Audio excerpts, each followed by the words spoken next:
الحمدللہ کافی دیر سے ہمارا یہ جلسہ جو انتہائی نورانی ہے، انتہائی خوشنما ہے اور بہت ہی بہترین انداز سے چل رہا ہے، چلایا جا رہا ہے۔ یہاں پر ہمارے رفیق مکرم حضرت مولانا مفتی محمد اعظم صاحب دامت برکاتہ نے ماشاءاللہ یہاں پر علم و عمل کے آفتاب و مہتاب کو یہاں پر جمع کر دیا۔ یہ خود اپنے طور پر مدارس کے محتمم ہیں، ناظم ہیں، جید علماء کرام ہیں، اور جب اگر یہ بیٹھ جائیں، اگر مائک کو سنبھال لے اگر تو 2 سے 2.5 اور 3 گھنٹے بلا تھکان کے یہ الحمدللہ بیان کر سکتے ہیں۔ اور حاضرین بھی الحمدللہ انتہائی بیدار مغز حضرات یہاں پر موجود ہیں، اور اسی طریقے سے انتہائی قابل احترام مستورات بھی یہاں پر پردے کے اندر الحمدللہ موجود ہیں۔ بڑی خوشی کی بات ہے، بہت ہی مسرت کی بات ہے کہ یہاں پر یہ حفاظ کرام جو ہمارے ننھے منھے اور معصوم بچے ہیں، کچھ بچے اس کے اندر وہ بھی ہیں کہ جن کے اوپر نماز، روزہ، حج اور زکوٰۃ کے احکامات بھی ان کے اوپر ابھی لاگو نہیں ہوتے، لیکن ان ننھے منھے معصوم بچوں نے اپنے سینے میں قرآن کریم کو محفوظ کر لیا۔ یہ اللہ رب العزت کا بہت ہی بڑا فضل و کرم، بڑی مہربانی اور بڑی عنایت ہے۔ قرآن کریم کو محفوظ کرنے کے لیے اللہ تبارک و تعالیٰ نے دنیا کے اندر کسی مملکت، کسی حکومت اور کسی سلطنت کا انتخاب نہیں کیا۔ یہاں تک کہ جہاں پر کہ قرآن کریم کا نزول ہوا، جس جگہ پر یا اس ملک کے اندر اس کا اہتمام نہیں کیا گیا، کیونکہ دنیا کے اندر سلطنتوں کو عروج اور زوال لگا رہتا ہے۔ خزانوں میں سے لوگ ان چیزوں کو، قیمتی چیزوں کو چرا لیتے ہیں، تو کسی جگہ پر اس کا انتظام نہیں کیا گیا۔ ہاں، انتظام جو کیا گیا ننھے منھے معصوم بچوں کے سینوں کا اللہ رب العزت نے انتخاب فرمایا ہے۔ چھوٹا بچہ، معصوم سا بچہ سورہ فاتحہ سے لے کر الحمدللہ رب العالمین سے لے کر من الجنۃ والناس 6666 آیات پاک کو اپنے سینے کے اندر محفوظ کر لیتا ہے، اور 1 بیٹھک میں، 2 بیٹھک میں، 3 بیٹھک میں الحمدللہ وہ بچہ پورا قرآن کریم کو جوں کا توں سنا دیتا ہے۔ جبکہ اس دوران کتنی آیات پاک وہ ہوتی ہیں جو متشابہات کہلاتی ہیں، جو ایک دوسرے سے ملتی جلتی ہیں۔ قرآن کریم میں کتنی آیات ہیں جو یا ایھا الذین آمنوا سے ہیں، کتنی آیات پاک وہ ہے جو یا ایھا الناس سے ہیں۔ اور جب کوئی ممتحن حضرات میں سے کوئی ممتحن ہوتے ہیں تو بچے سے کہتے ہیں سناؤ یوصیکم اللہ فی اولادکم للذکر مثل حظ الانثیین۔ اب یہ وہاں پر آدمی چکرا جاتا ہے، ادھر سے ادھر، اس کا اتنا حصہ، اس کا اتنا حصہ، وہ حصہ اس کا ملو کہ مت ملو، مگر اس بیچارے کا قصہ پورا ہو جاتا ہے۔ اس کا حصہ ملو کہ مت ملو، وہ ترکہ دو کہ مت دو، وہ بات کی بات ہے، لیکن اس غریب کا جس کا امتحان لیا جائے اس کا قصہ ہی پورا ہو جاتا ہے۔ اب وہ اس کے اندر الجھ جاتا ہے، پریشان ہو جاتا ہے، ادھر سے ادھر۔ لکھنؤ کی بھول بھلیاں مشہور ہیں، لیکن اس سے کہیں زیادہ اس حافظ قرآن کو کہ جس سے اگر یہ رکوع کے بارے میں پوچھ لیا اگر جائے، یا اور اس طریقے سے ملتی جلتی متشابہات جو آیات پاک ہوتی ہیں ان سے پوچھا جائے تو آدمی چکرا جاتا ہے۔ اور اسی طریقے سے رمضان مبارک کا مہینہ آ رہا ہے، اگر کوئی سفیر اگر دکھائی دے، لحیم شہین دکھائی دے، لمبا جبہ دکھائی دے، بڑی داڑھی دکھائی دے، تو آدمی سمجھتا ہے، حافظ صاحب سمجھتے ہیں کہ شاید یہ آج مجھے تو لقمہ دے کر مجھے پریشان کرے گا، اس لیے بولنا پڑتا ہے ارے بھائی یہاں کے لوگ کوئی چندہ کا زیادہ نہیں دیتے، ہاں وہاں چل جاؤ، وہاں زیادہ چندہ ملتا ہے، وہاں چل جاؤ، حالانکہ وہ ڈھیلا ملو کہ مت ملو، لیکن یہ بلا کو ہٹاؤ یہاں سے، یہ بلا کو ہٹاؤ۔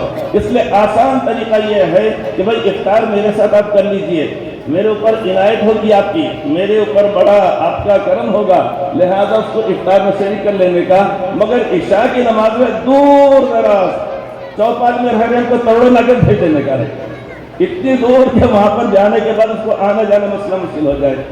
تو بہرحال اور اللہ رب العزت نے چونکہ حکم دیا کہ جہری طور پہ تراویح پڑھو، لہذا سارے کے سارے حفاظ رجب شعبان سے پڑھتے جا رہے اور اگر یہ حکم کا سری طور پہ پڑھنا مستحب ہے اگر، تو پھر یہ سب جانتے ہیں کیا ہوتا، حفاظ قرآن کے لیتے کہ نہیں لیتے، بیٹھتے کہ نہیں بیٹھتے، نہیں دے رہی، ہم تو مستحب کے پر عمل کرنے والے ہیں نا منو بچوں، لیکن حکم یہ ہے کہ جہری طور پہ پڑھو۔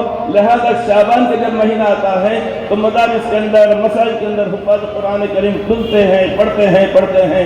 بہرحال اللہ تبارک تعالیٰ کا فضل و کرم ہے کہ الحمدللہ یہ مدرسہ شہر ناجر کے اندر مدرسے اور روئے زمین پر سارے کے سارے مدارس اور مکاتب بہترین انداز میں خدمات کو انجام دے رہے ہیں۔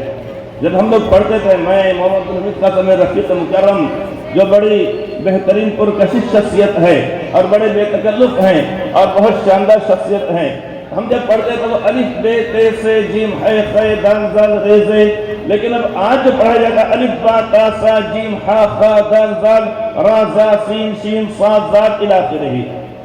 یہ مدارس کے اندر محنت کی جاتی ہے۔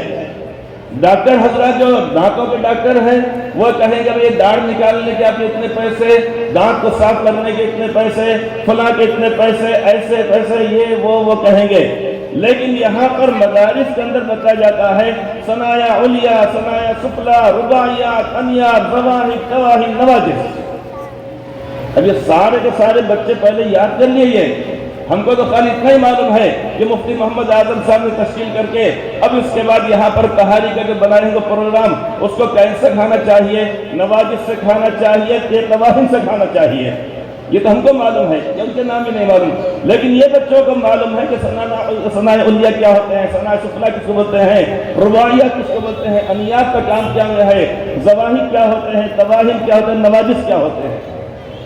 یہ مدارس کے اندر یہ محنت کرائی جاتی ہے، مکاتب کے اندر الحمدللہ محنت کرائی جاتی ہے۔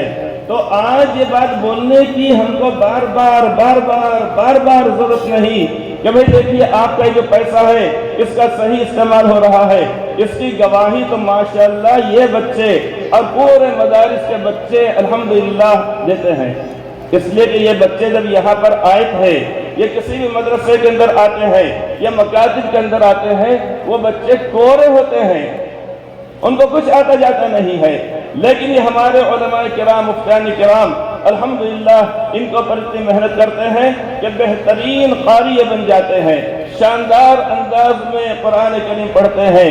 اسی طریقے مدارس کا انتظام کرنا، ان کی ضرورت کو پوری کرنا، یعنی ہماری اپنی ذمہ داری ہوتی ہے۔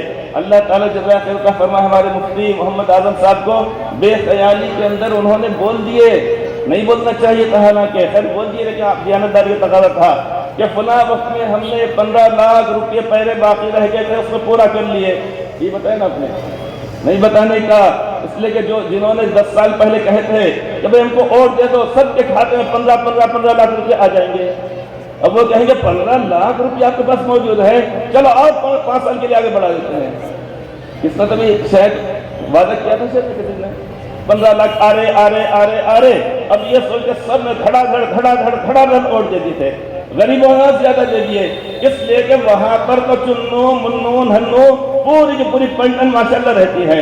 اگر سچی جگہ 15 لاکھ اگر آتے اگر تو مالدار کے گھرانوں میں پیسہ کم آتا اور جھوپڑ پٹی میں پیسہ زیادہ آتا، اس لیے کہ یہاں پر گنتے کہ ہم دو ہمارے دو، ہم دو ہمارے دو، 15 لاکھ میاں بیوی کے 30 لاکھ، 2 بچوں کے کتنے ہو گئے اور 30 لاکھ کے تو 60 لاکھ، اور اگر کسی اور لیکن غریب گھرانے میں اگر ماشاءاللہ 5 7 8 10 بچے پوری کی پوری لائن لگی ہوئی ہے، اب اگر سب ملا کے اگر 10 اگر ہو جاتے تو 15 دا ہے 150، 1 کروڑ 50 لاکھ آ جاتے پیسے وہاں پہ، لیکن بہرحال انہوں نے نہیں دیے کیونکہ مفتی صاحب نے اعلان کیا کہ ہمارے پاس پہلے کے پیسے موجود ہے، اس میں بولے نکو کیا کرنے کا ہے بھائی۔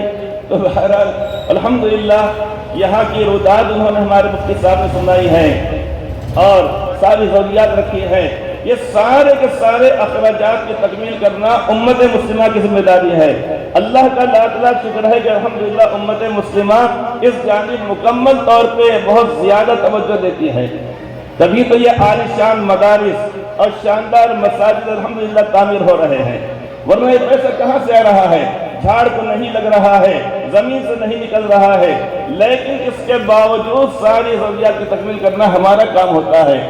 اللہ تعالیٰ نے فضل و کرم فرمایا کہ قرآن کریم جن بچوں نے سینوں میں محفوظ کیا، الحمدللہ یہ قرآن کے معنی آتے ہیں بار بار پڑھا جانے والا، خوب پڑھا جانے والا، مساجد کے اندر پڑھتے ہیں، مدارس کے اندر پڑھتے ہیں، مکاتب کے اندر پڑھتے ہیں، گھر کے اندر ہمارے مائیں اور بہنیں پڑھتی ہیں، اور اسی طریقے بزرگ حضرات پڑھتے ہیں۔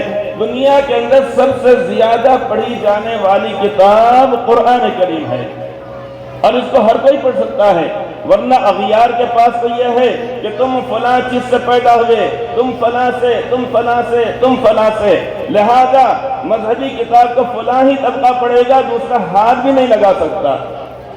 دوسری جگہ پر یہاں پہ تو ہمارے پاس اکثر و بیشتر دیکھا کر جائے، کیا کرتے بھی آپ کے والد صاحب محنت کرتے ہیں، مزدوری کرتے ہیں، کھیت میں ہے، کاشتکاری کرتے ہیں۔ اللہ تعالیٰ کی کلام اتنا آسان اور اتنا عام ہے، اللہ کا فضل و کرم ہے کہ الحمدللہ یہاں پر چھوٹے چھوٹے دھنے مننے معصوم بچے، جن بچوں نے قرآن کریم کو اپنے سینوں میں محفوظ کیا ہے، ان کی تعداد کتنی ہے؟ 7 ہے۔ 1 2 3 4 5 6 7 یہاں پہ ہے نا بچے، جی 6 جی ہاں 6 بچے حافظ بچے دور کے، لیکن مکمل یہاں پہ 7 کی تعداد ہو گئی۔ زمینوں کو بھی اللہ تم پہلے فرمایا تو کتنے زمینیں ہیں؟ 7 زمینیں ہیں۔ آسمان کتنے ہیں؟ 7 آسمان ہیں۔ اسی طریقے سے بچے کی پیدائش کے بعد حکم یہ ہے کہ نام رکھا جائے تو کس دن رکھنا چاہیے؟ 7ویں دن رکھنا چاہیے۔ اس کے بال نکال کر اس کے ہم وزن چاندی خیرات کرنے کا بھی حکم ہوا ہے کہ 7ویں دن ہی کیا جائے، اور 7ویں دن عقیقہ کرنے کا حکم دیا گیا ہے، اور بھی امور کے تعلق سے فرمایا گیا ہے۔ اس کے علاوہ قرآن کریم کی سب سے پہلی سورت الحمدللہ رب العالمین الرحمن الرحیم مالک یوم الدین الاخری، اب اس کے اندر دیکھا جائے کتنی آیت پاک ہے؟ 7 آیت پاک ہے۔ اس کے علاوہ جن کے ایام جتنے ہیں ہفتے بھر کے اندر 7، ہفتہ، اتوار، پیر، منگل، بدھ، جمعرات اور جمعہ، کتنے دن ہو گئے؟ 7 دن ہو گئے۔ چاہے وہ قوم انگریز ہو، چاہے عرب ہو، عجم ہو، دنیا کے اندر پورے کے پورے دنوں کے اندر کیا ہے؟ جملہ 7 دن ہوتے ہفتے کے اندر۔ ایک بچہ ایک کلاس کے اندر جب جاتا تھا پڑھنے کے لیے، اس کو یاد ہی نہیں رہتا تھا ہفتہ، اتوار، پیر، منگل، بدھ، جمعرات، جمعہ، ٹیچر یاد کراتے، لیکن ایک دن کو برابر بھول جاتا تھا، وہ ایک دن کو بھول جاتا تھا، کبھی ہفتے کو بھول جاتا، کبھی اتوار کو بھول جاتا، کبھی پیر کو بھول جاتا، 6 دن کے نام اس کو یاد رہتا، لیکن 7ویں دن کو بھول جاتا تھا۔ تو ٹیچر نے کہا کہ ارے بھائی پوچھا ہے تمہارے پاس گھر میں کوئی مرغیاں وغیرہ ہے کہ نہیں ہے؟ تو بچے نے کہا ہے ہمارے پاس مرغیاں ہیں۔ تو کہا کہ کتنے سے بچے، چوزے کتنے ہیں؟ تو بچے نے کہا کہ 7 ہے۔ کہا کہ چلو اس کی یاد دلا دیتے ہیں۔ کہا کہ ایک چوزے کا نام رکھ دیا گیا اس طریقے، ایک کا نام رکھ دیا گیا ہفتہ، ایک کا رکھے اتوار، ایک کا رکھے پیر، ایک کا رکھے منگل، ایک کا رکھے بدھ، ایک کا رکھے جمعرات، ایک کا رکھے جمعہ، اور کہا یاد کرو بیٹا ہفتہ، اتوار، پیر، منگل، بدھ، جمعرات، جمعہ، ہفتہ، اتوار، پیر، منگل، بدھ، جمعرات، جمعہ، ہفتہ، اتوار۔ اب 7 چیزوں کے 7 نام رکھ دیے گئے، 7 چیزوں کے 7 نام۔ اب اس کے بعد بچہ تیاری کر کے آیا۔ اب اس کے بعد آنے کے بعد سب سے پوچھے، سب نے ماشاءاللہ سب سنا دیے۔ جو بھلکڑ تھا اس سے پوچھے آخری میں، تو اس نے کہا ہفتہ، چل ماشاءاللہ، شاباش، اتوار بہت اچھا تھا، پیر، منگل، بدھ، جمعرات، پھر آ کے بھول گیا، جمعہ کو ہی بھول گیا انہیں۔ تو ٹیچر نے کہا بولو 7 نہیں، پھر بولے بولو نہیں، ارے کیوں نہیں بولے؟ اس نے کہا کہ وہ 7ویں چوزے کو بلی کھا گئی۔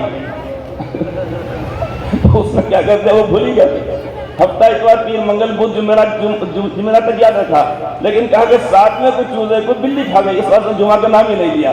بہرحال یہ بات میں بتا دیا آپ کو اس طریقے سے۔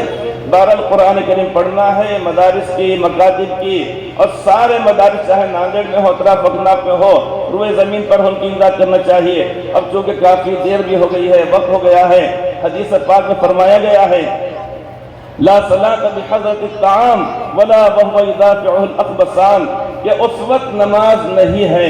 نماز نہیں کا مطلب یہ ہے کہ حکم یہ دیا گیا ترجیح کس کو دی جائے۔ کہا گیا ہے کہ ایسے وقت میں جبکہ ایک طرف نماز موجود ہو، مطلب نماز وقت ہو جائے، اور ولا وهو يدافع الاخبثان، اور جبکہ اس کو تقاضا ہو رہا طہارت کا، بول و براس کا، تو حکم شریعت کا یہ ہے کہ پہلے نماز پڑھ لو۔ کیوں؟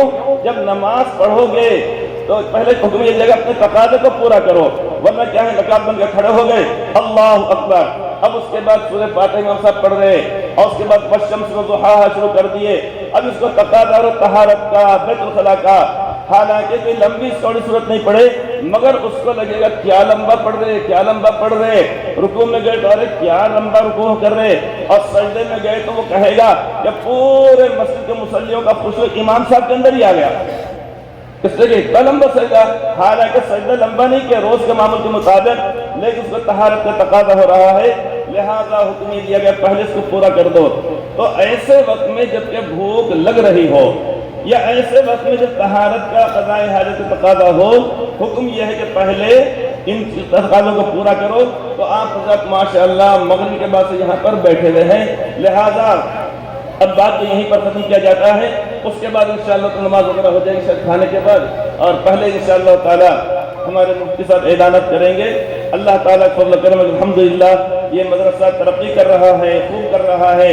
اللہ تعالیٰ سے دعا ہے کہ یہ مدرسہ سارے مدارس روئے زمین کے سارے مکاتب اللہ تعالیٰ کرے کہ سب کے سب دن دونی رات چونی ترقی کرے اور سب کے سب خیر کا معاملہ ہو، اور اللہ تبارک و تعالیٰ سب کی نصرت فرمائے. آمین ثم آمین.